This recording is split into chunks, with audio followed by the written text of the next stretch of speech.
You can use syllables to teach new vocabularies in your classroom.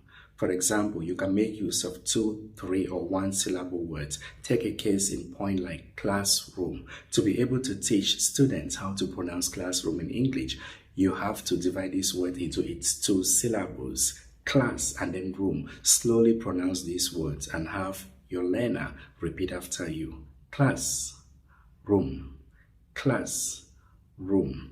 And make sure you do not write the correct spelling of these vocabularies on the board until your learners are able to pronounce the word, after which you can then introduce the spelling to them. Ladies and gentlemen, here are 5 ways you can implement to teach new vocabularies in your classroom. Before I share these 5 tips, I urge you to smash the subscribe button.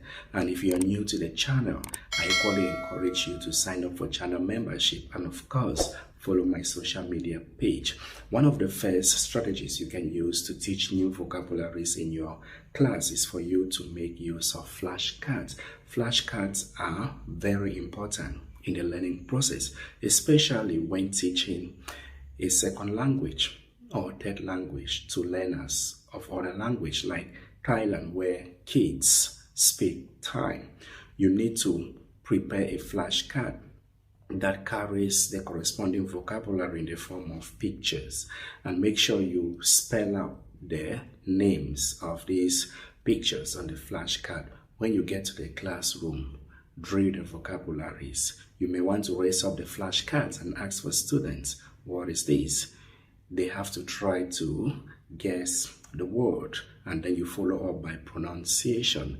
The second strategy you can use to teach new vocabularies in your classroom is syllables drill. You can use syllables drills to teach students how to pronounce new words. And for you to do this, you have to take note of the number of syllables. If it's a 2 syllables word, you've got to break it down. A case in point could be thunderstorm. Instead of just saying thunderstorm, which is quite long and perhaps difficult for the students, you may want to pronounce each syllable at a time and very slowly. For example, thunder and then storm. Thunder, storm, thunderstorm, and have the students repeat after you and do this over and over. And a point you should consider is that in each of your classes, you shouldn't teach more than 4 vocabularies, although sometimes other teachers teach up to 7 vocabularies, but it's quite important for you to limit it to 4, especially if your students' English proficiency level is quite low. Take it slowly. At the end of the day, what is important is for the students to be able to grab at least 50% of what you're teaching. The next strategy you can use to introduce new vocabularies in your class is with the use of games. Games are very important in ESL Classroom. They add life to the overall lessons. In case you are introducing new vocabularies, you may want to think of simple games like charade, board race. Adapt these games into your lesson. Since it's a new vocabulary, I for one, I use board race. You may want to come to the classroom. Since the students are learning this new word for the first time, you may call out the word and tell the students to race to the board and do a sketch of this word. Let us say you're teaching types of animals. You may come to the class, have the students line up in lines, perhaps in a group of 3, and give out markers to the first students of each of the lines and tell them that when you call a word, they should rush to the board and sketch out this word based on their understanding. So since it's animals, perhaps you come in and you say lion. The students have to race to the board and sketch lion. Fast finisher scores a point. Another game that you may want to use is charade, otherwise known as whisper. Most of these games have different names, but they all have the same concept. Whisper, again, students can line up in a group of 3.